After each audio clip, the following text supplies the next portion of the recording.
Hey, episode 101 of the Nashville Artist Podcast is now out. In this episode, I sit down with Tone Deaf, a fiercely dedicated music producer from classical piano lessons in Vallejo, California, to hearing Dr. Dre's The Chronic. His path into music was set early.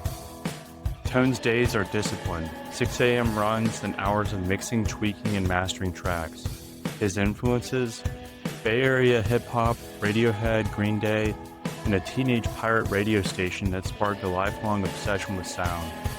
We dive into his evolution from analog to digital, his signature heavy low end and punchy drums, and his time in Nashville, plus wild stories from working with Green Day and Briston Maroney, including the infamous moment he created a Green Day sample while being whipped by dominatrixes.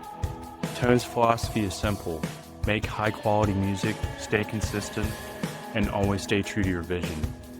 Enjoy the podcast episode.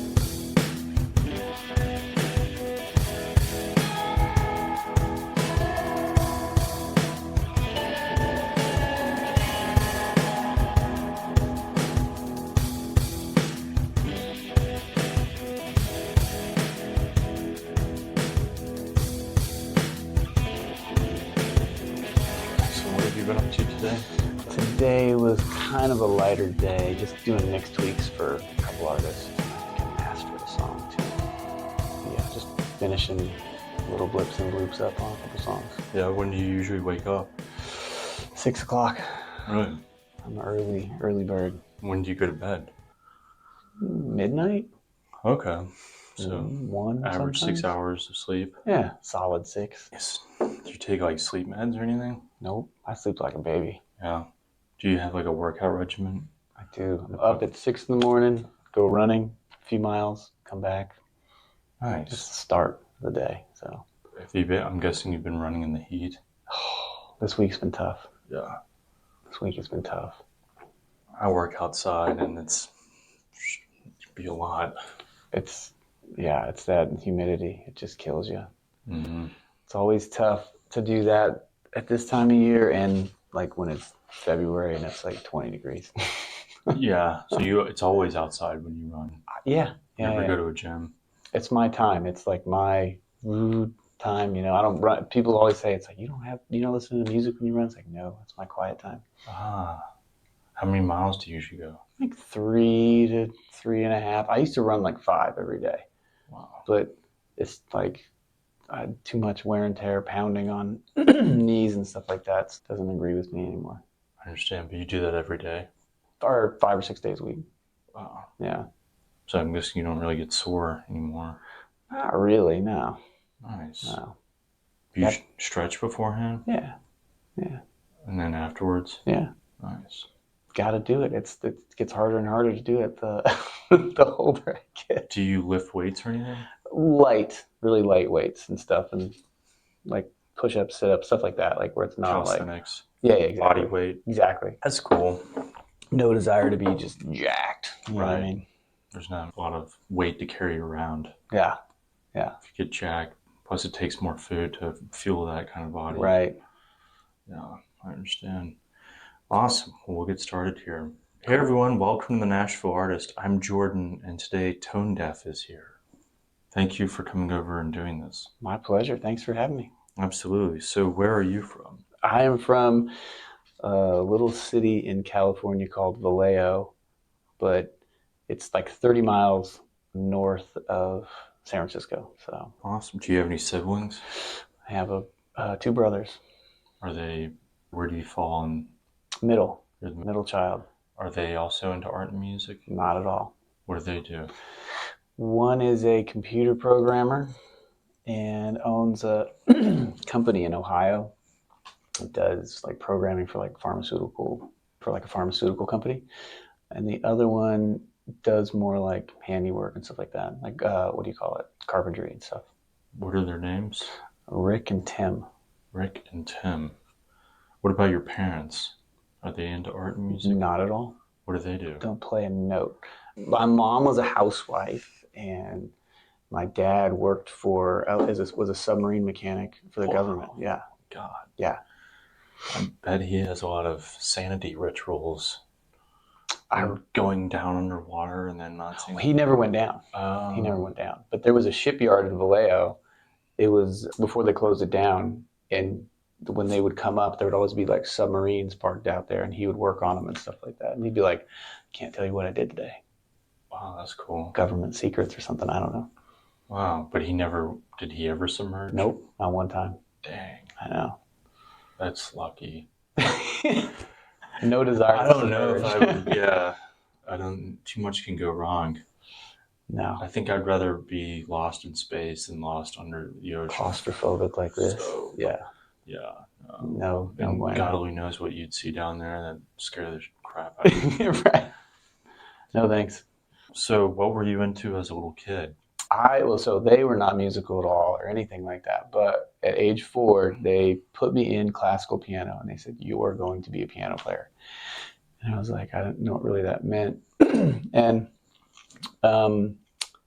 I did that, and I hated it for years and years and years and years and years. And they just made me do it every day, every day. It's like, this is what you're doing.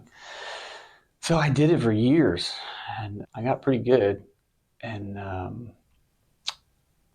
yeah, I did a lot of that when I was a kid. A lot of piano stuff. Did you play outside or toys or anything like that? Yeah, I played with a couple symphonies and stuff like that. But that led into other musical stuff in the Bay Area and stuff like that. Like I don't know what a producer is or anything at that time, but I knew I wanted to do something with music. Wow. What would you do outside of music? I played baseball and boxed. Wow. Yeah. That's cool. How long did you box for? A few years. As a kid? Teenager. Wow. Nice. Have you ever been knocked out? Yeah. Wow. Not fun. Not fun. Wake up and you're like, where am I? Yeah. All spacey and weird, and you got like a big old knot on the side of your head or something. Wow. Yeah. So what first got you into, like, you said piano, but I guess on your own, what first got you into music and art? At the time, there was a huge, in Vallejo, it's like it's a big like hip hop community in Vallejo, and a lot of local like rap and like hip hop artists at the time. And I just, I remember the biggest thing was when I heard Dr. Dre's The Chronic. Obviously, he's not from Vallejo, but that was like my first like awakening of like, whoa, I don't know what this is. This is really cool. This is different. And then when I was like 16, a buddy of mine, he started like a pirate radio station in his bedroom, and I was one of the DJs there. And we would just play hip hop music, like uncensored, like all local, like Bay Area rappers and stuff like that. So they would come in, and they would promote their stuff and everything. We did that for a couple years, and we started getting written up in like Double XL and like some of these big hip hop publications, and FCC served us a couple times, and cease and desists, and you got to shut this down and the whole thing. But that was the initial interest into like, whoa, this is, again, I didn't know what that looked like from a production standpoint, but I was always surrounded by the music community, I guess. And then he was going to go to this music conservatory in Arizona, and I had no idea. I had no idea what I wanted to do, but I knew something to do with music. Again, like this is pre-YouTube and all that stuff, where it's like a music job was just not really, just wasn't heard of. And I was like, okay, I'll try that. And I went to a music conservatory in Arizona to get an engineering degree for like 6 months. And I was like, this is what I want to do. I just want to be in studios. And then came back, started knocking on studio doors, and found this studio in Oakland that had just opened, like maybe 2 weeks before I showed up, and they were looking for an intern. And I started an intern there. Wow. How old were you then? 19. And you said Dr. Dre. What other like early influences? Yeah, Dr. Dre definitely. And then kind of like, which is a totally different direction, but like Green Day, and because those were also like big Bay Area bands, that were really popular at the time, like Gilman Street bands, like Green Day, Rancid, that kind of a thing, and a lot of like local Bay Area hip hop artists like Andre Nicotina and like Be Legit, E40, like those guys. Wow. So it wasn't until you were like 19 that you started to go to school for it. Mm-hmm. What were you doing in high school? Like still working on music or? I was playing still. I was playing piano and stuff. I was doing the DJ thing, DJing, and doing the pirate radio station thing. So I was always around it. I was always around it, and my friends played in bands and were in like groups and stuff like that. But I never went that route. I never been in a band. Never wanted to perform really. I've performed and I've played. I've been on tour and I've played, with artists and stuff as like a guest thing or something. But I've never wanted to go that route. Why do you think that is?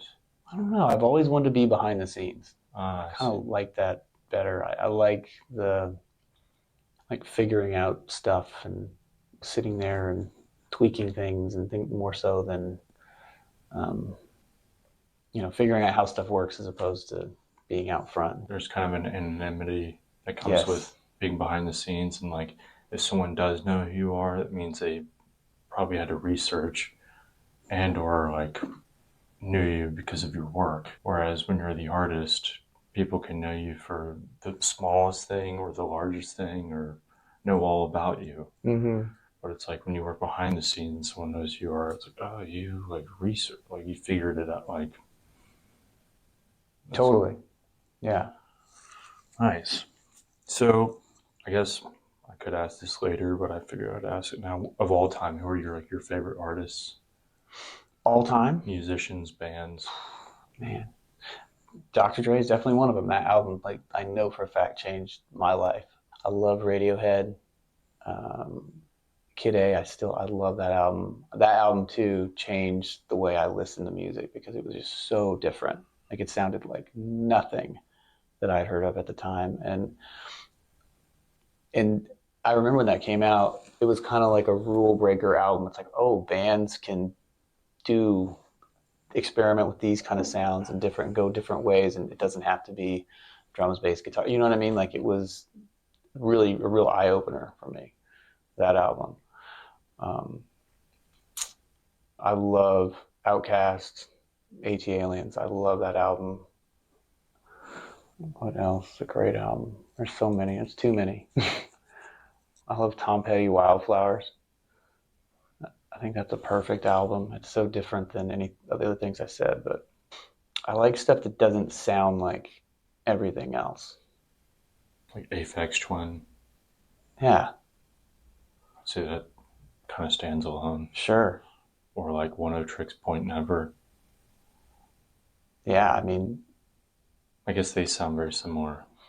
yeah, but I know what you're saying. Like you hear a bunch of stuff and it's like a copycat of this and a copycat of that or whatever fits in the same world. And I always like stuff that's like how did they do that?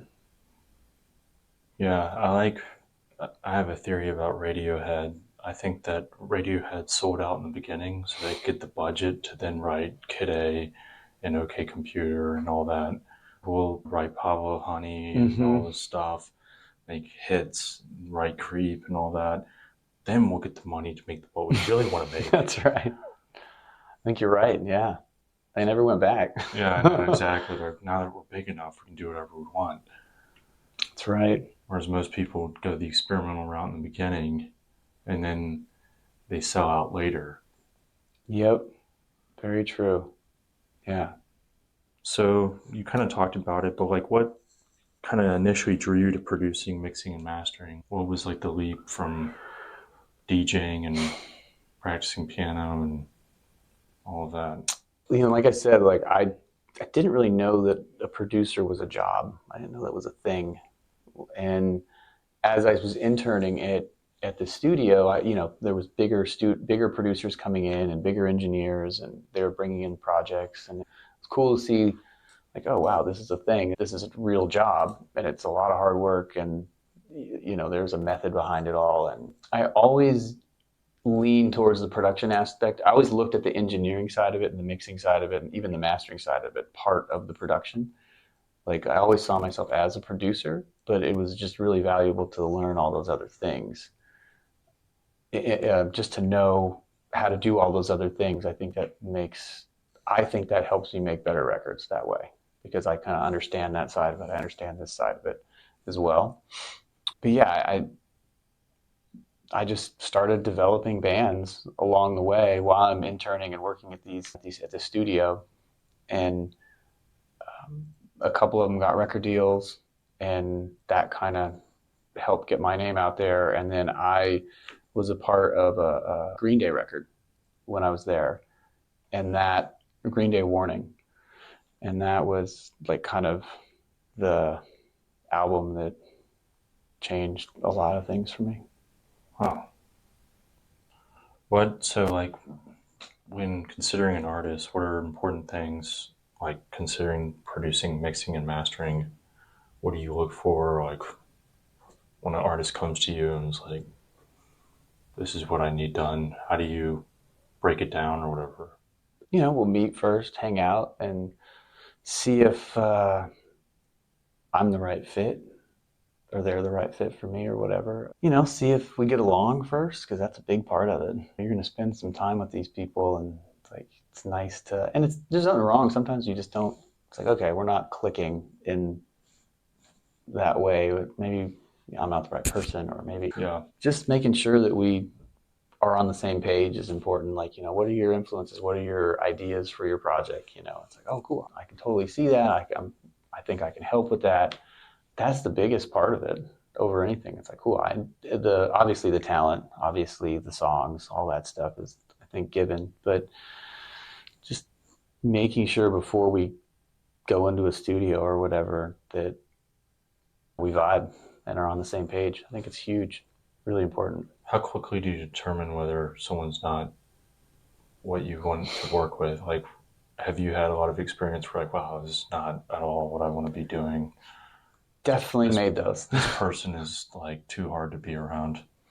Definitely had those. I'm pretty good at it now. I've done this a while, so I can usually figure it out quicker now. Like, okay, like I'm not the right person for this. But I've definitely had those. Not a lot. It's been very few, which is, I feel like what a blessing. It's like I've been able to work with, for the most part, lots of super cool artists. But yeah, every once in a while, What kind of genre or what were they into that you're like, wow, I don't know if I can do this? Well, the one thing you specifically was rock. The stereotypical diva singer thing, that happens. Yeah. Every once in a while. You're like, this person just thinks they're too good, too amazing. Yeah. Yep. It happens. Wow. So how do you develop your artistic skills as a producer? Do you have routines, or like how do you go about cultivating that craft? Homework. I call it homework. Just when I talk to my kids the same way, it's like, got to do homework. Yeah, I don't think, this is a good story. When I started, it was in the kind of crossover between analog tape, 2-inch tape, and digital, right? Pro Tools was called Sound Tools at the time. Yeah. But most of the stuff was still done on tape, or like new or other digital mediums called like 8-ats or D88s, which was looked like a VHS tape between analog or a 2-inch tape and Pro Tools. And I remember when I was working on, it was actually the Green Day record. It was the first big rock record done entirely on Pro Tools with no tape. It was done directly to Pro Tools.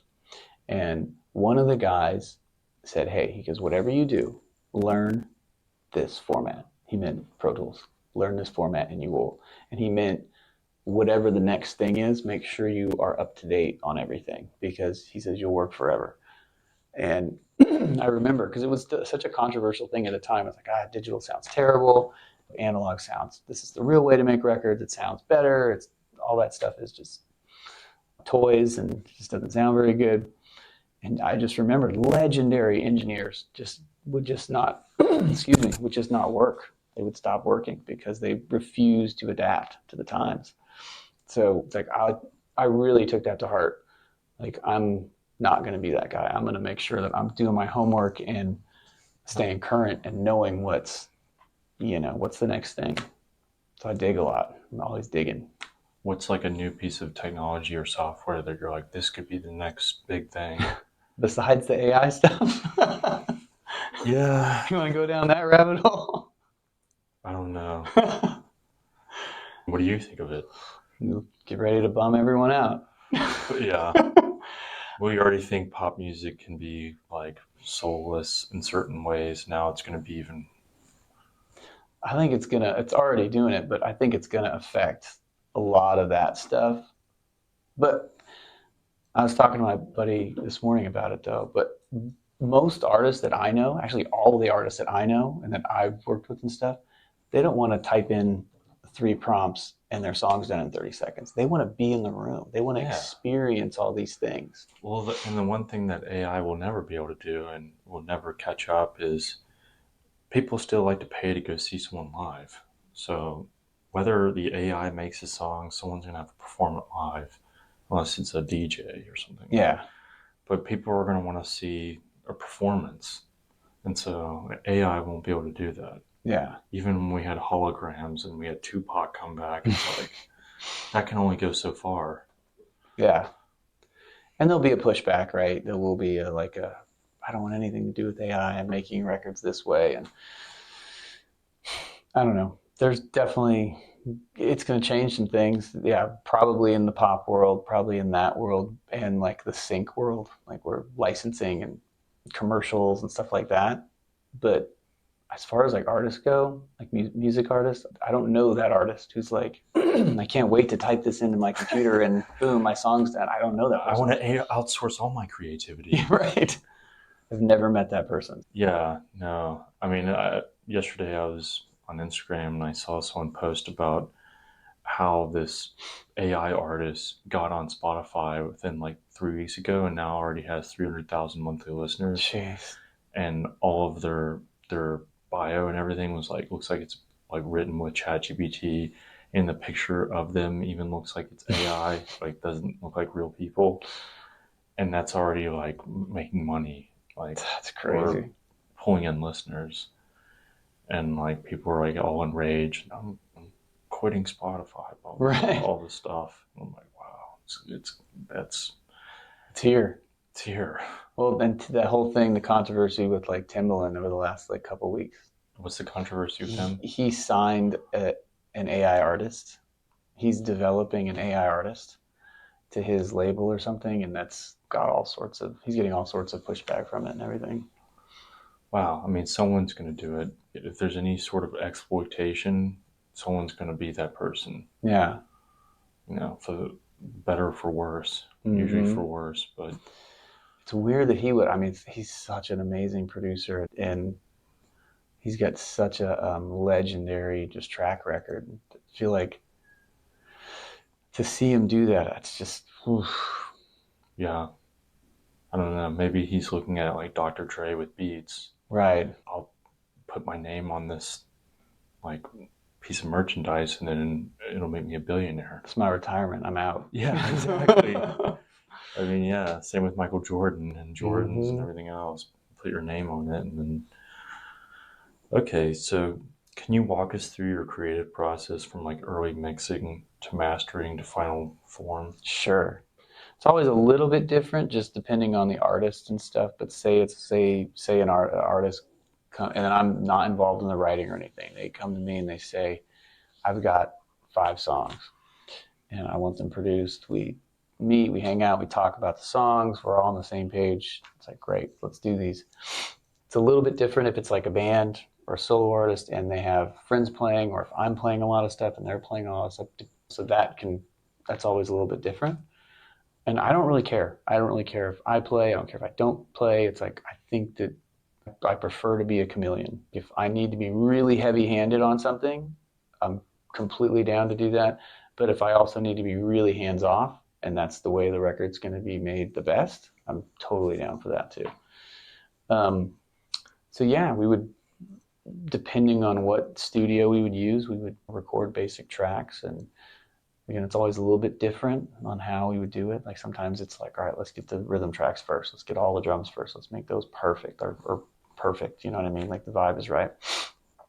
Then start overdubbing stuff on top of that. Or if it's more of a live thing, everyone's together and everything. And, it depends on the artist again, but if it's a 4 or 5 song EP, it's going to take a week of probably tracking, of getting everything recorded. And I take everything back and we'll go through and edit and clean stuff up and see like if we're missing anything. And for the most part, we get it all right. And if we're not, I start mixing and going through everything. And again, like how heavy-handed am I? It's definitely project dependent, like artist dependent. Sometimes it's much more natural. Sometimes it's how do we manipulate everything and make it sound totally crazy and totally different. Yeah, that usually takes around a week. I send it to them. They tell me it's the greatest thing they ever heard, and hopefully. And then if there's any tweaks or anything, do those, and I master everything, and boom, boom, done. Wow. So what if an artist comes to you with a completely blank slate and wants to build a track? How do Happens a lot. you just like, what kind of music do you like? Yeah, we'll listen to a lot of stuff, listen to a lot of references. If there's no song or anything, we'll write the song together. If there is a song, then we'll just start playing stuff. Is this the right vibe? Is this like, nope, this is wrong. Okay, cool. Let's try this. Oh, got that. Cool. And then we can start building stuff on it. Nice. Yeah. So how do you approach changes or suggestions for the artist and their project? Changes. Like if you're like, wow, I really think you might want to do this, and they may or may not know what they're talking about, but they think, I don't know, they're a little headstrong or something like that. How do you diplomatically go about that? Yeah, I'm definitely not shy about it, but at the end of the day, it's their name, right? And it is their party. So, I mean, my name goes on it too, but it's very small and you have to really dig to find it on the Spotify link to the song. So at the end of the day, like they have final say. They really do. It's a little different when a label's involved and there's like 10 people you kind of have to get opinions on and to sign off on or whatever. But for the most part, it's their show, and I will absolutely say, "Hey guys, let's try this." And most of the time, they're totally fine trying. And sometimes it's like, "Oh yeah, that's better. Let's do that." Or you know what, that didn't work. Your idea was better.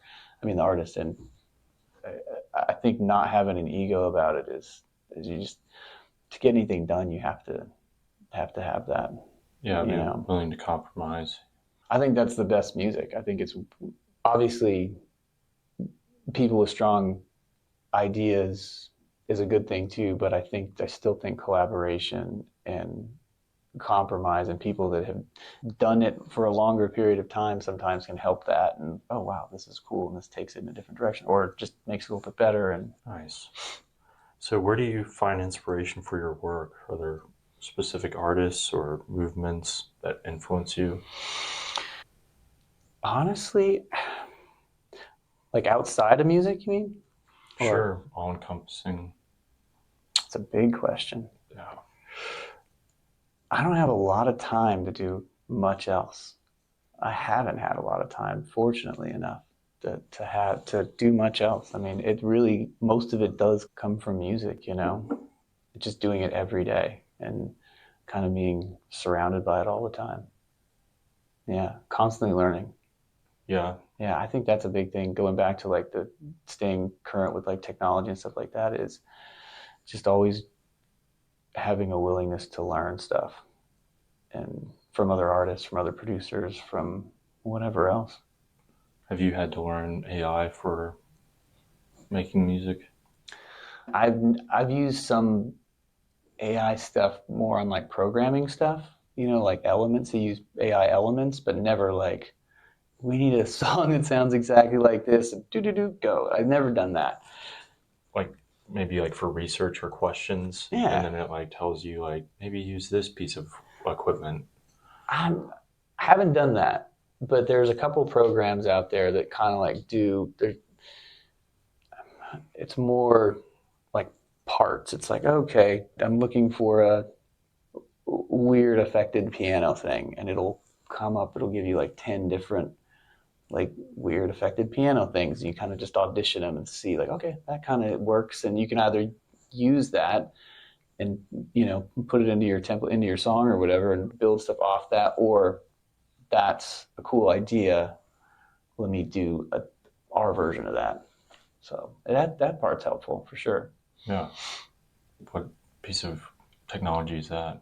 It's a Output. Output? It's a company called Output. Arcade is a good one. Huh. I mean, I guess like Splice does that kind of stuff, loops and stuff like that. I guess it's kind of like that too. Nice. Yeah. So what kind of equipment do you use, and how has technology influenced your work?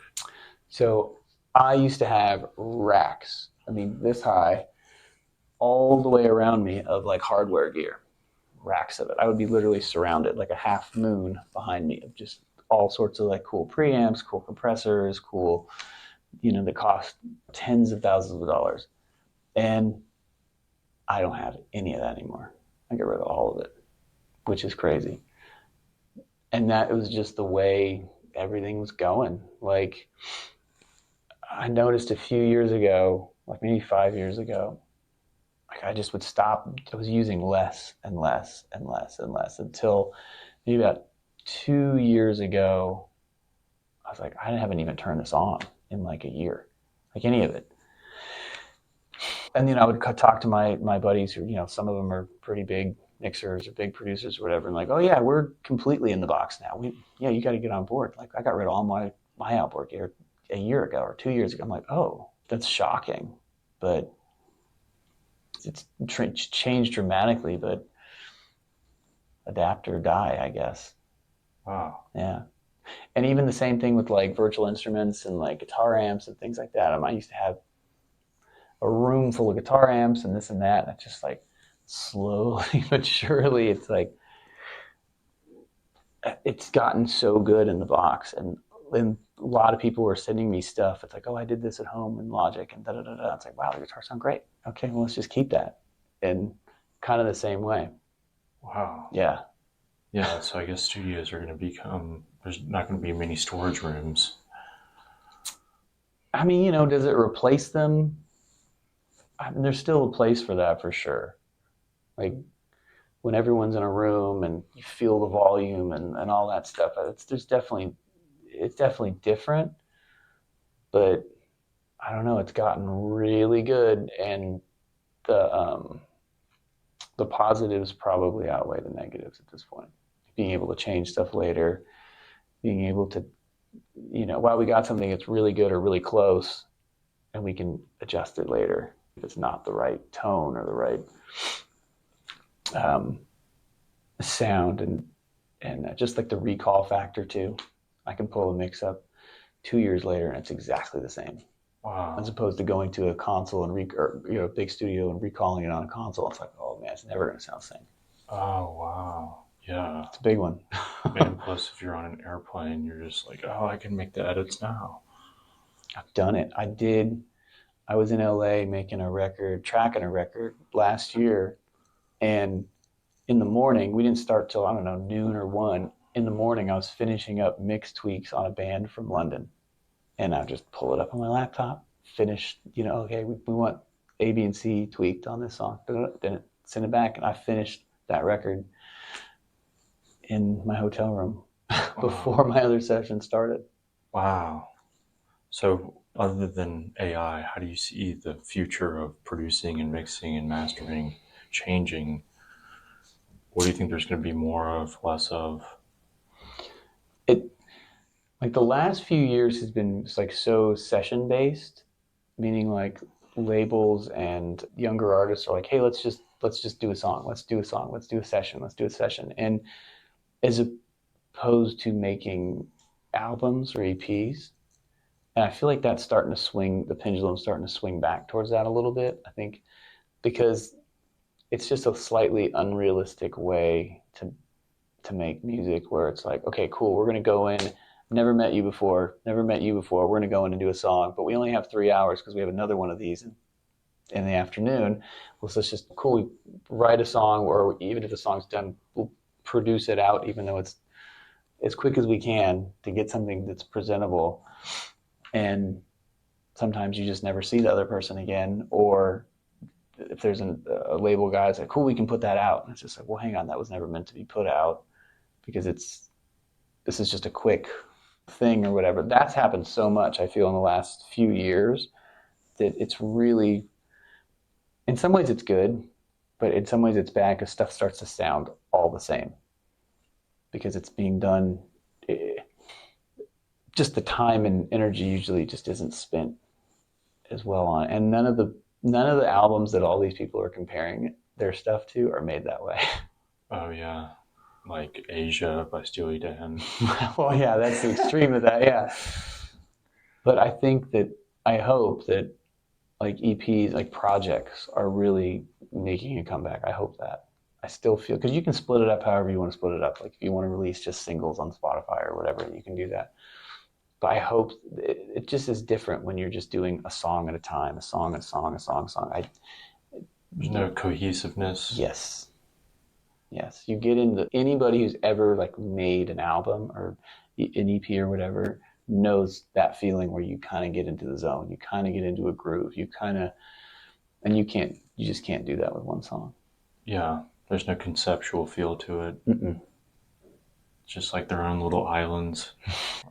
And even if you're comparing it, like, cool, this is eventually gonna all go on the same project, but we do one this month, we do one the next month, we do one or whatever, and you might be able to get it close, but it's just not the same. It doesn't feel the same. This indescribable thing of like, where's the magic in that? It sounds a little hokey, but it's true.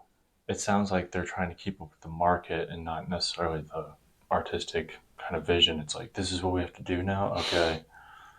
But sacrificing some of the other elements that come together when it's like, no, we're going to make a whole album. Yeah. It's like when you listen to Moby, he like hates it if you listen to his stuff in singles or whatever. He wants you to listen to the whole album. Moby does? Yeah. I know that. From front to back. Wow. He doesn't like the whole singles thing. But this is back from the early 2000s. But huh.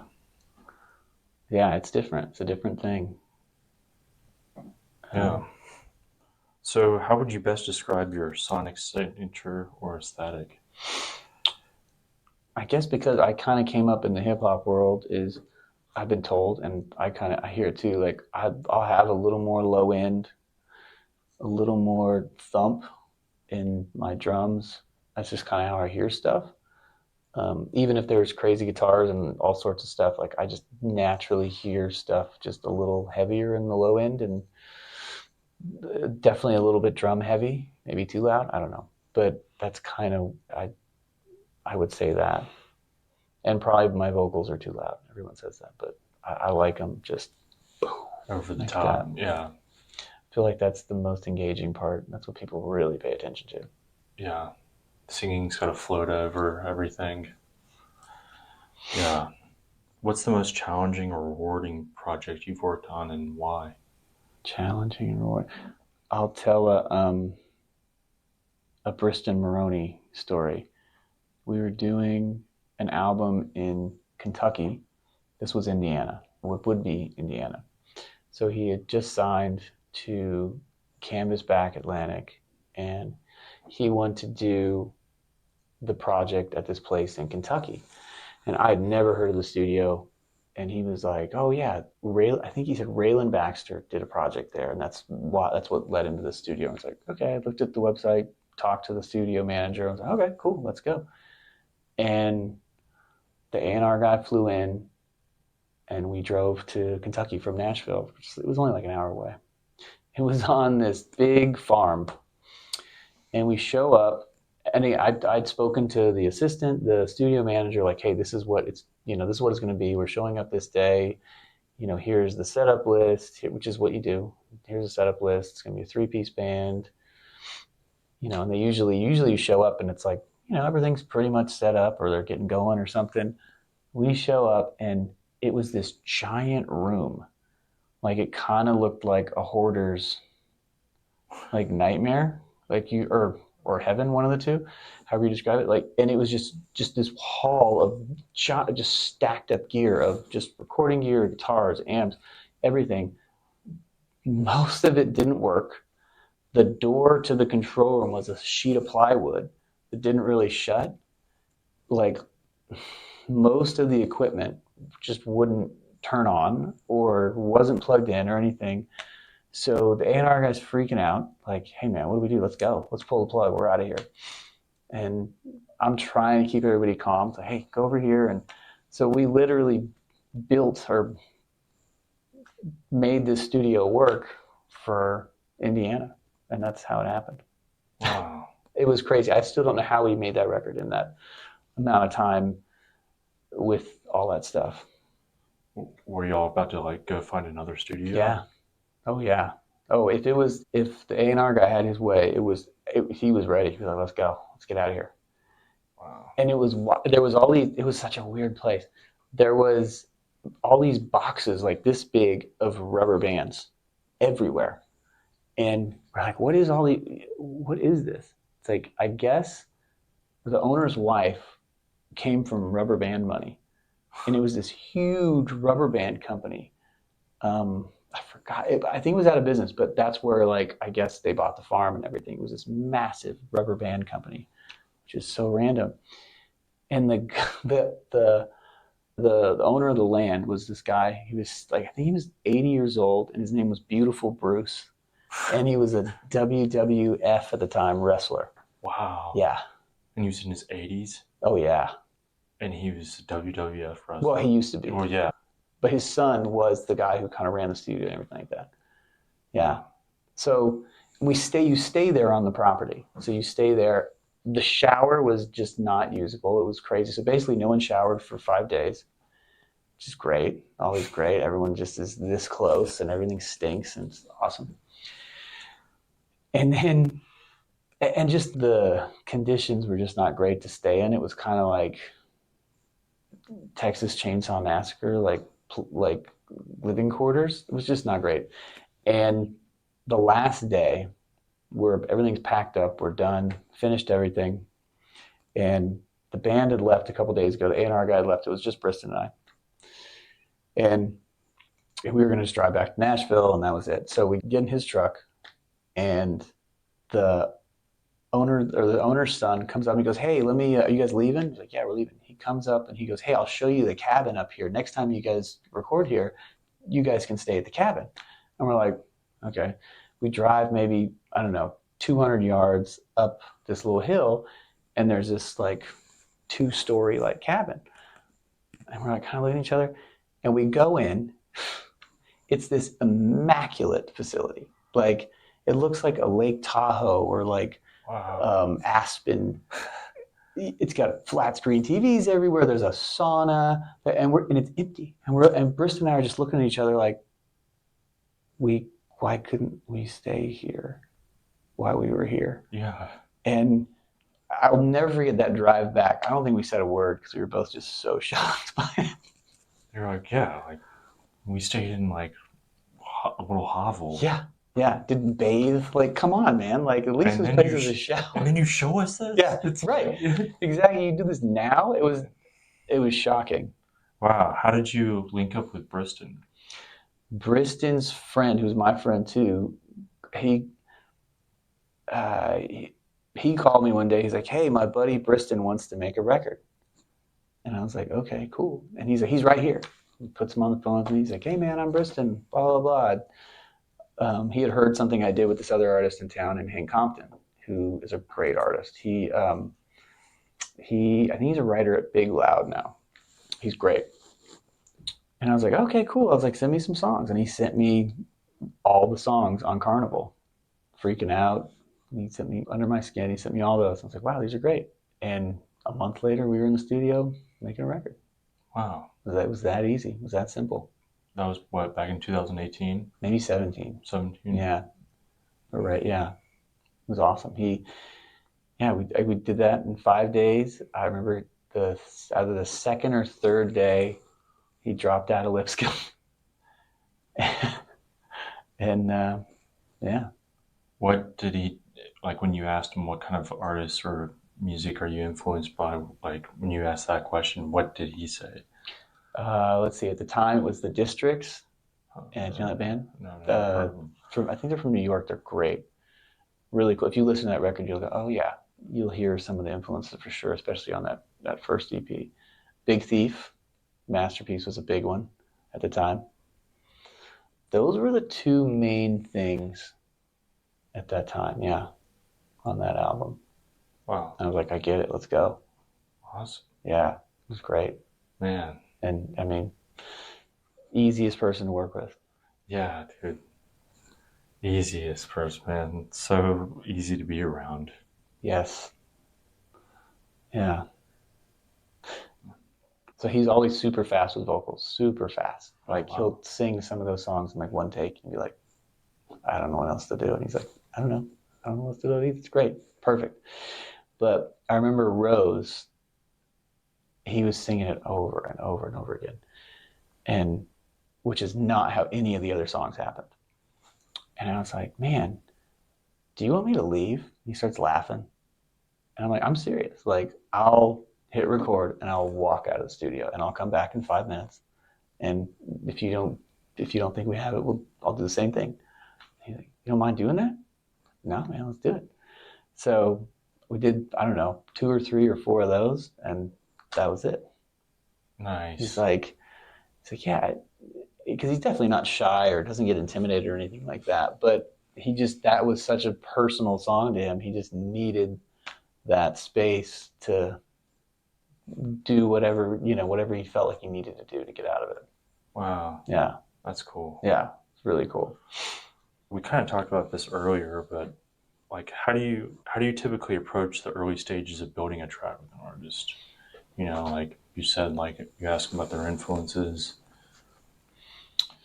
Yeah, and it's always different. But yeah, influences are a big thing, and it's an easy thing to kind of like at least put everybody in the same ballpark, right? Like we're not trying to copy anything, but it at least eliminates, okay, cool, I don't have to worry about all this stuff. We can just stay in this world. Yeah, and then we just try to find the best sounds for the song, for the project. And that could mean a lot of different things. But yeah, that's helpful to have like references and just to kind of say, okay, cool, we're going to steer the ship this way. You know what I mean? Does that answer your question, or is that not specific enough? I guess if that's how it works for you. Yeah, I mean, it's just always different. It's just, what are we going for? Are we going for, and usually, getting the rhythm section down right is really important because it's the foundation, right? Like I always use the house analogy where you can, all the windows and all the bells and whistles and stuff, like it doesn't really matter if the foundation is wobbly or not right. I see. Yeah. So how do you balance keeping the artist's vision intact while improving the sonics? Usually you don't run into too many problems, but I definitely have run into where it's like, oh, it doesn't sound like the demo, or it doesn't, and sometimes it's fine. Sometimes it's like, oh, well, cool, let's use some of the demo stuff. If that's great and that's what you're in love with, no problem doing that. But if it's like, no, we can make this better, I will humbly say, like, we're here to make a record. We're here to make this better as opposed to something that's just, okay, it's a great idea, but it's not at a competitive level or whatever, where it should be, or where it could be. Yeah. And most artists are really cool with that and responsive to it. So again, I really haven't worked with that many difficult artists. Yeah. Which is awesome. Yeah. That is awesome. So what would you say your strengths and weaknesses as an artist are? My strengths, and I totally stole this from one of my mentors, this guy named Jim Gaines, who's a really legendary engineer, producer, I mean, he's done like Herbie Hancock, Santana, Stevie Ray Vaughan, like that era of stuff. And I asked him that question when I was like 20 years old. And he said, there's better engineers, there's better musicians, he went down the line. He goes, but I'm really good at keeping a session moving forward. I was like, what do you mean by that? He's like, I'm really good at being productive, making sure we're being productive and not getting stuck and not going backwards. Like, we might have to go this way to get here, but at the end of the day, we're always going to make progress. And I watched him do it, and he just had a way with how he just spoke to people and artists and everything. But I really took that to heart. I think that's one of my strengths, to be able to, I mean, it's in the title, right? Producer, productive. Like, you got to be productive. So I think I'm pretty good at that. And being a chameleon. Like, I know some producers feel like they have to just, I got to do all this stuff. It's like, sometimes you don't have to touch it.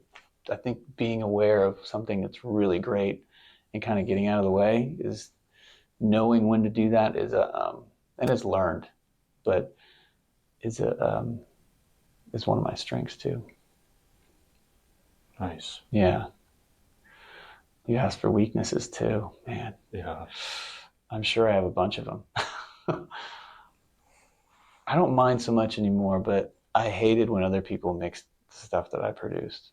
And for a long time, I would hate that when someone else, like an outside mixer, would mix something that I produced. And I guess I'm over that now. But ego. Yeah. He thinks there should be stuff to fix. Right. Exactly. It's like, my mix is perfect. What are you talking about? Yeah, I mean, that you just kind of live and learn and grow and with it. And I mean, there's always somebody better. But they can't do what you do, like in the way that you do it, maybe. And sometimes I guess that's your thumbprint. Sure, and that's the realization of it. It's like, well, if they haven't been in the room all this time working on this project, I know where this needs to go.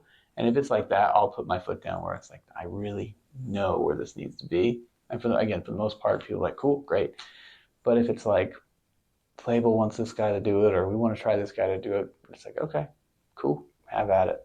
Yeah. I wasn't always that way. Yeah.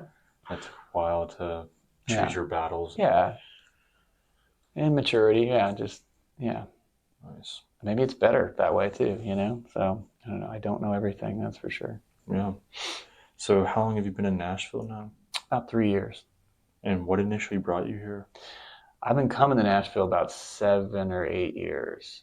And at the time, my manager at the time had an artist, and he's like, we're making a country record in Nashville. You want to go make a country record in Nashville? And I'm like, and I'm not really a big country guy. I don't really, at the time, didn't know much about it. I knew who Johnny Cash was. You know what I mean? Like, That was kind of my extent of it. So I was like, yeah, I'll do that. And I was up for the challenge. I just kind of dug in and kind of just, again, did a bunch of homework, and it was a big budget. I'll never forget this because it was a huge budget. And so it's like, great, we're going to do it at the biggest studio. We're going to hire the best players, all the guys that play on, all the hit country records and everything. And that's what we did. And it was an awesome experience. Did it at Blackbird Studio D. I mean, we did the whole thing. And it was a really cool experience. Like, getting to know some of these like really top session guys and seeing how that world worked. It's such a different world than I came from. But that was the first thing that brought me to Nashville. And then when I got here, started, meeting people and stuff, and just realized that there's a huge indie scene here. Like, at the time, it was just bubbling. Like, and young, 18, 19-year-old kids who loved all these, alternative records that I grew up with, Like, they're saying, like, oh, the Smashing Pumpkins, and you know what I mean? Things like that. It's like, whoa. And then that's how it kind of, Briston came around, and some of the other artists. Oh, yeah. Yeah. Nice. Yeah. So what would you say you've learned living here? yeah, I'll go back to kind of the indie scene or whatever. Like the indie rock scene is just really, it's still bubbling here. Like it's definitely not just country music that's coming out of Nashville, and it just gets bigger every year. That world, which is awesome. I hope the labels figure it out. I mean, they say they figured it out, but they haven't. Yeah. I mean, more so, right? It seems like labels that are in their offices in LA and New York, they have to have one here now too, which is great. But yeah, I mean, it's just, it really is. If you want to be in the rock alternative indie world, I feel like here this is the place to be. Yeah, especially here in East Nashville. Yeah. All the venues around here support indie music. Yep. Even like, like Cobra, East Room, Five Spot. Yeah. I mean, even places as big as the Blue Room. I love the Blue Room. I love that room. It's probably one of my favorites. Same. I always feel like I'm in James Bond villain in the villain's lair. You know what I mean? Right. And like a silhouette. It's very like sophisticated. Yeah. It's very like high wealth, but also like knows they're aristocratic kind of. Yeah. Yeah. It's a great room. Yeah. I love the infinity walls. Yeah. And the elephant, man. Yep. But so what do you think like the labels keep getting wrong or whatever that you see since you've worked with like larger labels? What do you think they keep projecting? But you're like, yeah, I think you're kind of getting this wrong, especially when it comes to indie music or what you've learned. For a while, what would happen is they would sign an artist, and then that artist would get poached by their New York office or their LA office, right? They would sign something here, and they'd go. Their boss in New York would take it because it's like, I don't know if the infrastructure wasn't built right here yet for that world, but that seemed to happen a lot. I don't know. I like it. At first, when I was coming, they even the labels here that weren't quote unquote country labels would still kind of play by country label rules a little bit, which is obviously it's just not the way you break an indie artist or there's nothing similar to that. So I think they've definitely learned a lot. It's just, I don't know. Yeah. They'll catch up eventually, I guess. Eventually, yeah. Maybe another 20 years. Yeah. I don't know. It's a slow bureaucratic process for them. Seems like it. So how has the game changed for you as time has passed? Like, how has your taste evolved? The game has changed. It's always changing. I mean, the game, I guess there's always been a TikTok, right? Not TikTok, but like there's always been That thing. something. Yeah, I remember when Napster happened and everyone was freaking out. I remember being in the studio in this band called the KGB, and they were on DreamWorks, which is a big label at the time. And the head of A&R was there, and like I forgot who produced that record, but anyways, Napster happened, and everyone's like, "Yep, this is it. Like we're in trouble," and all this stuff, and everyone's freaking out. But somehow everyone adapts and figures it out and stuff like that. So the game always changes. I just think you just have to be willing to adapt and learn how to play by the new rules or whatever, so you can break them or whatever, Yeah. Yeah. And as far as like my taste changing, Like how has your taste or evolved? I mean, you said you started out in like the hip hop world, Yeah. and like low end and all that. Yeah. I would say this. I like more space now. I noticed. I noticed that the older I get, not so dense. Yes, I've noticed that. Like I'm drawn into things with more space as opposed to just walls of sounds. Which there's definitely a time and a place for that. But like I guess I'm more sensitive to dynamics now. Like maybe it doesn't need to be just on 11 the entire time. Like that's kind of how I feel about the what is it called, McGee record. I feel like it has a lot of space in it. It's great. It's very much like Phil Collins. Mm-hmm. Yeah, I really like that. Yeah, it really draws you in as opposed to just blast you away. Ethereal. Like, I don't know, it's very, So liquid. well done. So well done. Yeah. Cool. So, what, like, if a artist came to you, you never listened to them or anything, what would be advice you'd give to them about if they're like, I want to play stages, I want to tour? What would you say is like a key piece of advice you'd give them? Sure. Make the best music at the highest quality you can and be consistent. Because technology changes, all that stuff changes, will consistently change, but put out great high quality music that still matters the most. Okay. It's easy to get lost with all that other stuff, and now you got to spend this much on your marketing and your socials and stuff. It's like that stuff's important, but like I really do believe that I've seen it. I've seen it happen too many times, like with artists, that I've worked with other artists as well. Is the cream tends to rise to the top, and the ones that really put everything into it and make really high quality music, generally that works out. Wow. Yeah, you always hear the thing like, make a really solid record, but then outdo it when you play live. I guess there's truth for both of that, but you never, I don't know, maybe you don't want like your record to sound bad and then play, like make up for it. You want the record to sound amazing at all times. I think so. I think there's so much competition, right? I feel like there's a lot of, I mean, because anyone can release music at any time. So it's harder to stand out. So you just got to make it exceptional, and it has to be done at a really high quality, I think. It'll get you so much further. It really will. Wow. It'll open those doors to play bigger venues, it just will open more opportunities for sure. Yeah. Yeah. Nice. So, what is some advice you'd give to an artist who's going to like do kind of the work that you're going to do and they're just starting out? If they wanted to be a producer, especially if they're going to move here to Nashville.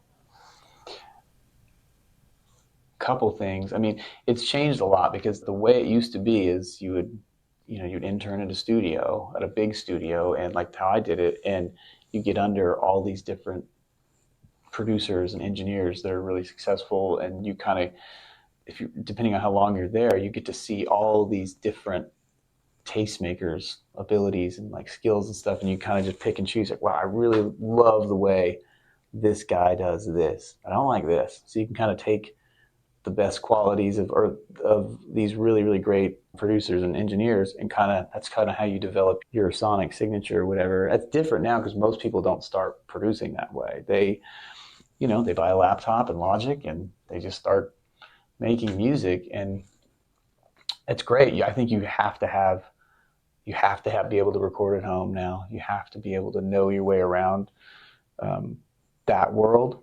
But I think that you miss out a lot by not experiencing how to be in a bigger room, working with a lot of different people in collaborations at high levels. Because if you do become successful as a laptop producer or whatever like that, and then have to go into that world, it can be just a complete shock. You know what I mean? Knowing like the politics of the room and who to kind of like make way for and the psychiatry of it. yeah, exactly. Yeah, the rules, the unspoken rules. Yeah.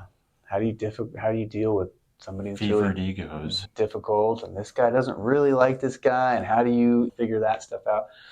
And that's a little more lost just because there's just aren't all these big studios and just the that are available to learn all those things. But I would try my best to get in those rooms, and even if it's for a couple months, an intern, just make people coffee and just see how that world works. You're going to learn so much. Yeah, and there's YouTube and all that stuff, which is great. That's all really helpful and stuff. But there's nothing like being in one of those rooms. Yeah, if you can. But yeah, being up to date, staying up to date, doing your homework, making sure your rig is set up real tight, and it doesn't have to be expensive. It just you kind of have to do the work to find how to do the most basic things. So if like someone went to Briston and was like, "Hey, I like your producer. How do I get involved with him?" And what would be advice you would give to the artists who want to get the most out of your work? To get the most Well, out of my work? yeah, like if they came to you and like wanted what you do best, like what is something that they would need to know, like so that they could approach you in the right way? As a producer, or sorry, I As don't like, quite understand. sorry, I'm probably not explaining that correctly or well. Like if an artist came to you, how could they get the most from you? Oh, I gotcha. Maybe knowing ahead of time, or Yeah, I mean, obviously, listening to stuff I've done, that's a real easy way to kind of eliminate who you or you narrow down your search for producers. Right? You're like, wow, I hate everything that person does. Don't hire him. You know what I mean? Or vice versa. Wow, I really like all the stuff that he does. Let's get in contact with him, and I think he'd be a great fit for our band or whatever. oh, Yeah. cool. So, what is your biggest personal growth from last year to this year?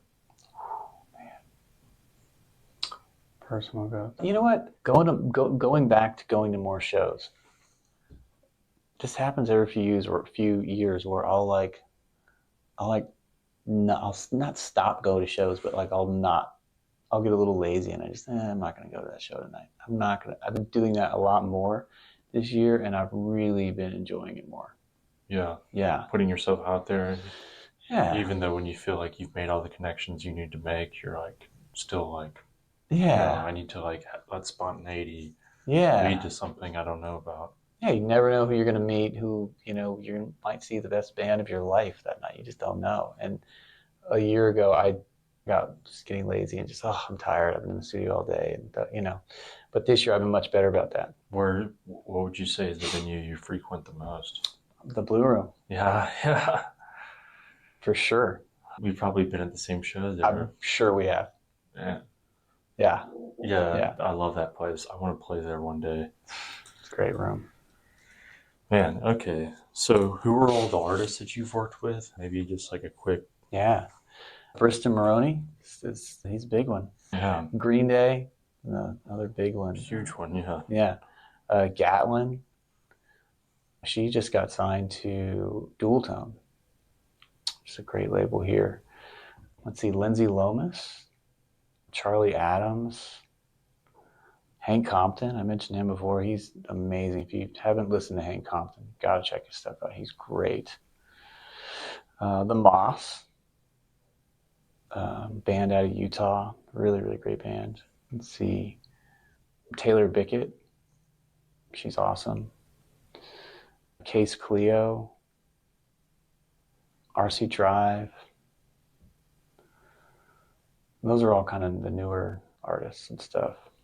I'm sure I'm forgetting people. Hannah Eid. Hannah Eid, that's right. Hannah's amazing. Nat and Alex Wolf just finished their record or second album. Yeah, that's a bunch. Yeah, that's awesome. Yeah, man, I bet it was amazing working with Green Day. It's awesome. They were all pretty chill. Great guys. Yeah. A lot of fun. What do you think that I'm guessing they just each have that insatiable drive to like make it? Yeah. What is it? What do you think they have that like separates them from like the average artist, like to get to that level? What do you think you have to have? They definitely are driven. Like they know their world really well. Like they know their instruments really well. They know their sound really well. Like they know what green it makes sense, but sometimes it's not that easy. But they really know what Green Day sounds like. Really, really, they just know who they are, and it's so obvious when they plug in and play. It's just like, oh yeah, that's what I remember Green Day being like. Yeah, it was an awesome experience. Wow. It was a big, really one of the coolest sessions I've ever done was so we tracked the record in Oakland, and then we went to LA to mix it and like finish overdubs and stuff like that. And there used to be two studios. They're owned by the same person. One was Ocean Way in LA and one was Cello. And they were right next door to each other in Hollywood. And so we were in cello overdubbing stuff, and then Jack Joseph Puig, who's a really famous, legendary mixer, would literally finish something and bring the session over for him to mix. If you ever want to see a crazy studio, just it's Alice in Wonderland. That's what his inside of his room looks insane. Jack Joseph Puig. Google that up or Google that and look at his studio. I think it was on Mix magazine. That was like the big cover or whatever, and it's just a fairy tale land. When you walk in, it is unbelievable. It's like a different world. But he mixed that record. But one day we were doing the strings, the strings on 3 songs, and it was like a 30-piece orchestra, a mariachi band, and just this giant room with 40 musicians out there. And David Campbell was conducting, who's Beck's dad, and he did all the strings for like those big rock and pop records at the time. Like he did that. He did Time of Your Life. He did the strings on the Goo Goo Dolls, big records like Iris and stuff like that. So he was the guy that everyone called for those kind of things. And just that experience was just mind-blowing. Wow. Yeah. Being in a room with that many musicians. All right, go. Well, and when they're warming up, it's like walking out there in the room and everyone does their the test, and you feel the resonance with that many people doing it at the same time. You feel the resonance go through your body. It's like, whoa. It's you can't describe it. It's unbelievable. Wow, that's amazing. Yeah. So how can people support you as an artist? They can hit me up on Instagram at Tone Deaf Makes Records and drop a friendly hello. If they want to make a record, hit me up. Okay, cool. And how do you like to consume media? Do you have favorite YouTube videos? Do you like to watch movies or read books? All the above. Yeah. What are some of your favorite movies or books? Movies, wow. Movies are all over the place. Like one of my favorite movies is Goodfellas. Oh, yeah. I love that movie. I love mob movies. I like a lot of those. I love The Dead Poets Society. It's one of my favorite movies. Do you know that movie? Yeah. Yeah, with Robin Williams. He's my favorite actor. The Natural. It's one of my favorite movies. The Godfather 1 and 2, of course. Yeah. The Lord of the Rings. Oh, yeah. Yeah. That's a great book, too. I read the book, too. And it's like that. It's like 1,000 pages. It's crazy. Yeah. What about like on YouTube? Do you have things you like to watch on YouTube? Yeah. I mean, for the most part, I'm digging for sonic stuff and ideas on YouTube. Like, oh, this guy's doing this. It's a cool trick. Stuff like that. I guess I should have asked you, who are some of your favorite producers? My favorite producers, yeah, Dr. Dre is one for sure. Obviously, I've got to work with a bunch of really great ones. John Shanks is a great producer, really talented producer, amazing guitar player. I worked with him on a Chris Isaak record that he produced, and he's just how he handles everyone is really great. Besides his insanely high level of musicianship, he could just handle everyone so well.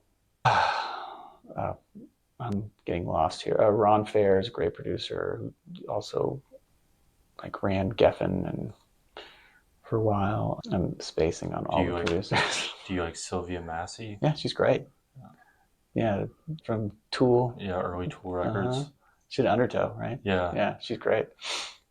Yeah, who did all those other? David Bottrill. David Bottrill. Yeah, great. Same as King Crimson, and didn't David Bottrill do King Crimson records? Oh, did he? I don't know. I think that's why they got him. Oh, okay. He did what, Anima and Ladderless? I think he did both those. Anima and Lateralis. Lateralis. Yeah. Yeah, it's still such a great record. Yeah. Apparently when Sylvia Massey was doing Undertow, Danny would change his drum heads after every take. After every take? After every take. That's how obsessed he was, or is. All right, go get lunch, guys. We're changing the heads again. You Wow. beat the shit out of him, and so he would change them after every take. Wow. That's like, I have this Sylvia Massey production book in my room, and I was like reading that about the Undertow. That's crazy. Yeah. But he would only need to take like one take. Right, yeah. He's not doing a million takes. He's that good. He would get all his stuff done in like a week or less. Wow. Yeah, and then send everything to Maynard so he could do his thing. There's a funny story of like how Maynard's like, or like Danny's like, yeah, we would, write this entire piece and then send it to Maynard. And then 2 weeks later, we would change something. And then Maynard would freak out. He's like, you're changing the time signature now? Like, it's going to mess up. Like, I have to like rewrite all my lyrics. Right. And he's like, so we got to the point where like Adam, Justin, and I would have to make sure we got it the way we wanted it to before we sent it to Maynard. Because Maynard would freak out and be like, God, like, yeah. Wow. Because they would write these obviously extremely complex, very mathematical things. And then like Maynard would just stay out of the writing process for a long time. And that's why he started those other two bands. Because he's like, it's absolute hell trying to write a Tool record. Like, so anyways, well, is there anything you would like to add that I might not have asked you about? I don't think so. Yeah, man. Thank you for having me, though. I appreciate it. So you were telling me about you had a friend that knew Al Jorgensen. Oh, yes. What was one of the crazy stories you were going to tell me? So I made a record at Sonic Ranch, which is a studio in Texas. It's in Tornillo, Texas, which is like 60 miles from El Paso. And it's on a pecan ranch. It's an amazing studio. There's like, now I think it's like 6 rooms, and you stay there, and everything's included, food, and it's an amazing place. And I was there with this band. I was there for a month and a half. It's a long time. But the owner would tell me all these Al Jorgensen stories because they did a lot of the Ministry records there. And he's a maniac. He just is. And they would have to have 3 assistant engineers working on the record because he would just burn everybody out. Like, he would work 2 days straight and just engineers are just dropping. You know what I mean? Like, they just couldn't keep up with this guy because he's on all the drugs, But he would sit there and have the studio monitors, just dimed all the way up at like 2 a.m, and he would just filter like something really piercing, like the hi-hat, and just the hi-hat's just going at just an insane volume, and he's filtering, so it's going, but it's just this ridiculous volume that it would just, it would tear your face off, and he would just listen like that all the time, like and not be affected by it. I mean, I couldn't even walk in that room because my ears are very sensitive. But they are. I could not walk in a room like that. Wow. And then he would be drinking like a case of wine every night, every day. No, that's when he was sober. Yeah. That's probably still the way it is. Yeah. He said when he quit heroin, he's like, yeah, but I still smoke weed because that's medicine, and then I have to drink in order to do ministry. There's no way I can be sober playing this music. Man. They would say, because it is so close to the border, like he would go over and get like 2 prostitutes from Mexico, bring them back over, and disappear for like 4 or 5 days. Just on some drug bender, whatever. Yeah. Yeah. Wild. He's unhuman. Like, I don't know. I haven't really read about any other artists that are as insane as him. I've said this once before on the podcast, but I'll say it again. One time he was in the studio with Trent Reznor, Bill Rieflin, which was the drummer from Ministry, and then one other dude. And he's like, all right, guys. And they're all in the studio. And he's like, all right, guys, here are the rules. Whoever falls asleep, I'm shaving your head and your eyebrows. And everyone's like, okay. And then he roofies Trent Reznor and he roofies the drummer. And then goes to the bathroom, does all his coke, and then comes back out and like they start falling asleep, whatever. So he starts shaving off the drummer's hair and both of his eyebrows. And then when he gets to Trent, he starts shaving off half his hair and then half his eyebrow, whatever. And then Trent like wakes up and is like, dude, what are you doing? What the hell? And I was like, you fell asleep. These are the rules. Like, you shouldn't have fallen asleep. That's your bad. And then Trent goes to the mirror and like looks and says, oh my God, what did you do? And then 2 months later, Trent Reznor's face is on the front of a magazine. It says, Trent Reznor sets new hair trend. And Al No Jordanson's like, way. haha, I did that to him. No way. That's insane. Because Al was Trent Reznor's hero. That's who Right. Trent wanted to be. Right. That's so crazy. And like in the 80s, Trent was the roadie for Revolting Cocks, which is one of Al's other bands. And Al was like, yeah, get that nerdy Trent kid to lend us his synths and stuff, and we'll take care of it. And Trent was like, hell no, I'm not going to let you borrow my stuff. No way. And he's like, well, then come on the road with us and look after it. So then they would just bully Trent Reznor and haze him. Shave his head and eyebrows. Wow. And mess with him, yeah. And a lot of people couldn't stand being with Al because he would mess with them like that. Yeah, there's Can no you way. imagine being roofied? No. That's like a different time and place. That's not funny. No, it's I would not. be like, no. Okay, I've got one last question for you. Shoot. What is something absurd you love / do? Something absurd? Ooh. I don't really do anything that absurd. I don't know. Huh. This is a good story. Can it be past tense? Sure. So on the Green Day record, if you listen to Blood, Sex, and Booze, the very beginning is me getting whipped by dominatrixes. And it's on the record. What? Yep. Are you like howling and stuff? Oh yeah, you'll hear it. You'll be like, oh yeah, that's him. You'll hear my voice on there. Yeah. And it's called Blood, Sex, and what? Blood, Sex, and Booze. The very beginning of the song. Yeah. One day, Trey, after the session, was like, hey man, we need a whip sample for Blood, Sex, and Booze. Do you want to, are you down? And I didn't know what that meant. It's like, sure. I thought he just meant I had to find a whip sample for Like a sure. And didn't think much of it. And then the next day, I'm sitting in the control room. I'm doing what I need to do, whatever. And I see through the glass, I see Trey walk in with these two women, and one was totally decked out in like dominatrix gear. And I'm like, okay, like still haven't put two and two together here. And he comes in the studio. He's like, come on, Tone, we have we got the dominatrixes here. I'm like, what? What are you talking about? He's like, yeah, you said yesterday.